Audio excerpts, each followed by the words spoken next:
স্থানীয়দের মধ্যে সন্দ্বীপ নামের উৎপত্তি সম্পর্কে বেশ কয়েকটি ধারণা প্রচলিত রয়েছে। কারো কারো মতে বাগদাদ থেকে চট্টগ্রামগামী 12 জন আউলিয়া সমুদ্রের মাঝামাঝি স্থানে জনমানব শূন্য এই দ্বীপটি আবিষ্কার করেছিলেন। তাই তারা এটিকে শূন্য দ্বীপ হিসাবে আখ্যায়িত করেন, যা কালক্রমে সন্দ্বীপ হয়ে ওঠে। অন্য একটি মতে সন্দ্বীপের মাটি অত্যন্ত উর্বর হওয়ার কারণে এখানে প্রচুর ফসল হতো। শস্য শ্যামল এই দ্বীপের সমৃদ্ধি দেখে অনেকে একে সোনাদ্বীপ বলতেন। এই সোনাদ্বীপ শব্দ থেকেই সন্দ্বীপ নামের উৎপত্তি হয়েছে বলে অনেক ইতিহাসবিদ মনে করেন।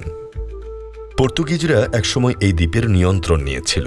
ধারণা করা হয় তারা এই দ্বীপের নাম দিয়েছিল স্যান্ড দ্বীপ, বালির দ্বীপ বলতো। সন্দ্বীপের প্রাচীন তত্ত্ব নিয়ে কোনো সুনির্দিষ্ট তথ্য না থাকলেও ধারণা করা হয় এটি প্রায় 3000 বছরের পুরনো। মধ্যযুগে সন্দ্বীপ ছিল আরব্য ও পর্তুগিজ বণিকদের প্রধান কেন্দ্র।